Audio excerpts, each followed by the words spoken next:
Corporate दुनिया के आज के एपिसोड में बात करेंगे इंडिया के फुटवियर सेक्टर की, जो आज अरबों डॉलर का बाजार है। लेकिन क्या बड़े ब्रांड सच में अपने जूते खुद बनाते हैं?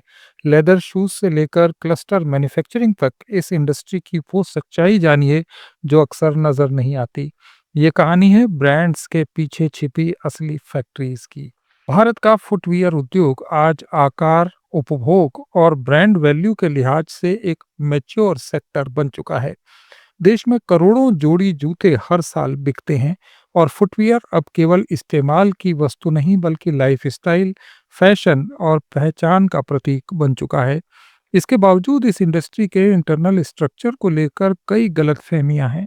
सबसे बड़ा सवाल तो यही है कि क्या इंडिया की ज्यादातर फुटवियर कंपनीज वास्तव में अपने जूते खुद बनाती हैं, खासकर लेदर शूज? इस प्रश्न का उत्तर फुटवियर इंडस्ट्री की जमीनी हकीकत को समझने के लिए बेहद अहम है। भारत दुनिया का दूसरा सबसे बड़ा फुटवियर उत्पादक देश है। फुटवियर के ग्लोबल प्रोडक्शन में इंडिया की हिस्सेदारी करीब 13% मानी जाती है। देश में हर साल करीब 200 से 260 करोड़ जोड़ी फुटवियर का निर्माण होता है। उत्पादन के साथ साथ भारत दुनिया का दूसरा सबसे बड़ा फुटवियर कंज्यूमर भी है। इंडियन फुटवियर मार्केट का मौजूदा आकार 18 से 19 अरब डॉलर यानी 1.6 से 1.7 लाख करोड़ रुपए के आसपास है। इस इंडस्ट्री से जुड़े अनुमानों के अनुसार ये बाजार 2030 तक बढ़कर 26 अरब डॉलर यानी करीब 2.2 लाख करोड़ रुपए तक पहुंच सकता है। ये वृद्धि शहरीकरण, बढ़ती आय, संगठित रिटेल और ई कॉमर्स के विस्तार से हो रही है। घरेलू खपत इंडियन फुटवियर इंडस्ट्री की सबसे बड़ी ताकत है। देश में बनने वाले फुटवियर का करीब 95% हिस्सा घरेलू बाजार में ही बिक जाता है। भारत की विशाल आबादी और वैरायटी वाला कंज्यूमर इसे एक स्थिर और बड़े पैमाने वाला बाजार बना देता है। शेष लगभग 5% उत्पादन का एक्सपोर्ट किया जाता है, जिसमें अमेरिका, यूरोप और मिडिल ईस्ट प्रमुख डेस्टिनेशन हैं। लेदर और फुटवियर मिलाकर ये सेक्टर भारत के कुल लेदर एक्सपोर्ट का करीब आधा योगदान दे रहा है। अंतर्राष्ट्रीय स्तर पर भारत की पहचान मुख्य रूप से लेदर फुटवियर के कारण बनी है, जबकि घरेलू बाजार में नॉन लेदर फुटवियर का वॉल्यूम कहीं ज्यादा है। भारत का फुटवियर उद्योग मूल रूप से क्लस्टर आधारित है। इसकी मैन्युफैक्चरिंग कुछ गिने चुने इंडस्ट्रियल सेंटर्स पर केंद्रित है, जहां दशकों से विकसित होती कारीगरी, स्किल और सप्लाई चेन मौजूद है।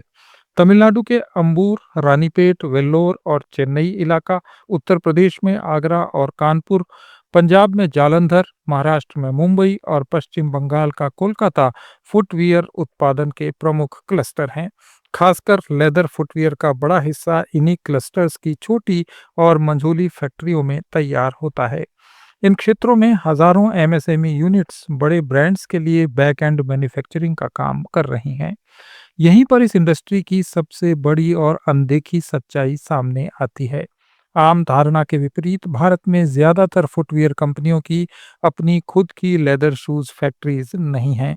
बड़े ब्रांड नेम्स के पीछे छिपी हकीकत यह है कि ज्यादातर कंपनियां लेदर फुटवियर के लिए कॉन्ट्रैक्ट मैन्युफैक्चरिंग या आउटसोर्सिंग मॉडल पर निर्भर हैं।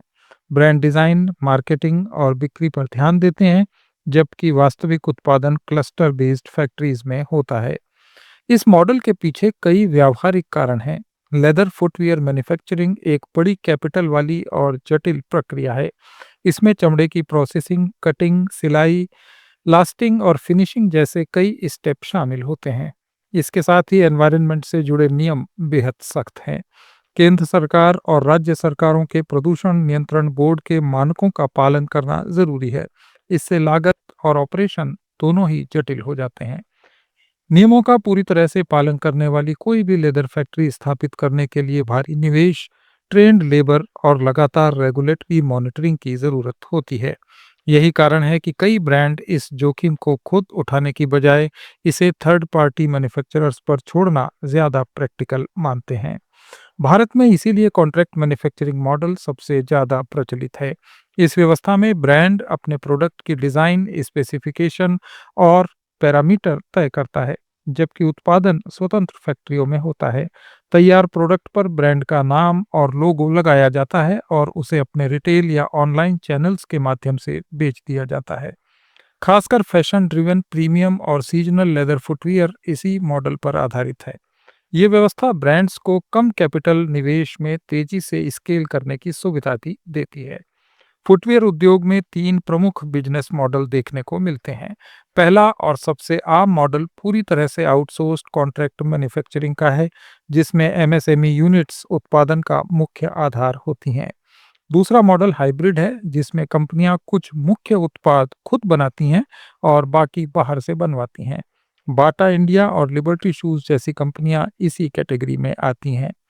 तीसरा मॉडल पूरी तरह इंटीग्रेटेड है। इसमें टेनरी से लेकर ब्रांड तक पूरी वैल्यू चेन एक ही ग्रुप के पास होती है। ये मॉडल भारत में बहुत ही कम देखा जाता है और मुख्य रूप से कुछ बड़े एक्सपोर्ट हाउस या चुनिंदा कॉरपोरेट ग्रुप्स तक ही सीमित है। लेदर और नॉन लेदर फुटवियर के बीच का अंतर भी इस स्ट्रक्चर को समझने में मदद करता है। नॉन लेदर फुटवियर जैसे रबर, ईवीए या सिंथेटिक शूज कंपैरेटिवली सरल और ऑटोमेटेड प्रोसेस से बनते हैं। इसमें प्रदूषण के नियम भी कम सख्त होते हैं और बड़े पैमाने पर प्रोडक्शन आसान होता है। इसी कारण रिलैक्सो फुटवियर्स, कैंपस एक्टिववियर और पैरागॉन जैसी कंपनियों की अपनी नॉन लेदर फैक्ट्रीज बड़ी संख्या में है। इसके विपरीत लेदर फुटवियर में कारीगरी और मैनुअल स्किल की भूमिका ज्यादा होती है, जिससे आउटसोर्सिंग ज्यादा देखने को मिलती है। ब्रांड और रिटेल के स्तर पर देखें तो Bata India, Relaxo footwears, Metro Brands, Campus Activewear, Liberty Shoes, Khadim India और रेड टेप जैसे नाम इंडियन मार्केट में प्रमुख हैं। इनमें से कई कंपनियां मजबूत रिटेल नेटवर्क और ब्रांड रिकॉल के दम पर बाजार में अग्रणी हैं। लेकिन लेदर शूज के उत्पादन के लिए वे अब भी आगरा, कानपुर और तमिलनाडु के क्लस्टर्स पर निर्भर हैं। ये क्लस्टर्स इंडियन फुटवियर इंडस्ट्री की असली प्रोडक्शन बैकबोन है। रोजगार की दृष्टि से फुटवियर इंडस्ट्री भारत के लिए काफी महत्वपूर्ण है। ये सेक्टर सीधे तौर पर 10 से 15 लाख लोगों को रोजगार देता है। कुल उत्पादन का 95% से ज्यादा हिस्सा एमएसएमई सेक्टर से आता है, जो इसे छोटे शहरों और सेमी अर्बन इलाकों में रोजगार सृजन का एक प्रमुख माध्यम बनाता है। सरकार की ओर से डी लाइसेंसिंग, 100% एफडीआई की अनुमति, मेक इन इंडिया इनिशिएटिव और राज्य स्तरीय फुटवियर पॉलिसीज ने इस इंडस्ट्री को और मजबूत बनाया है। इसके साथ ही बीआईएस गुणवत्ता मानकों के लागू होने से घरेलू और अंतर्राष्ट्रीय बाजार में इंडियन फुटवियर की विश्वसनीयता भी बढ़ी है।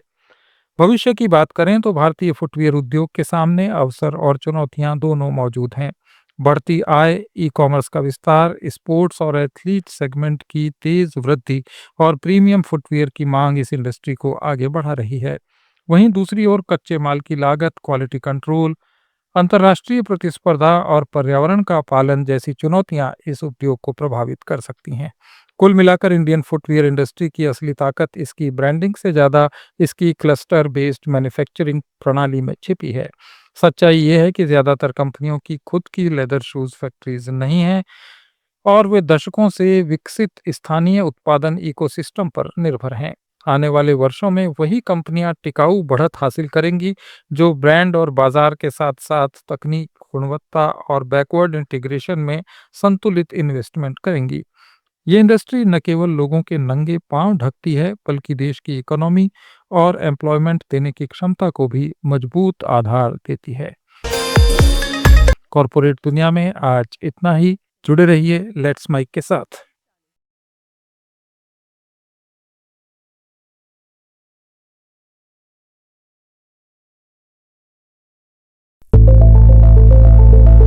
It's time for news. It's time for more than radio. Presenting the first radio news app, Let's Mic. Let's Mic, a news-based app on your phone where you get to watch and listen news, talk shows, interviews, radio show podcasts. On Let's Mic, you get all relevant information of TV, print, radio, podcast, and digital. Let's Mic talks about every segment of life.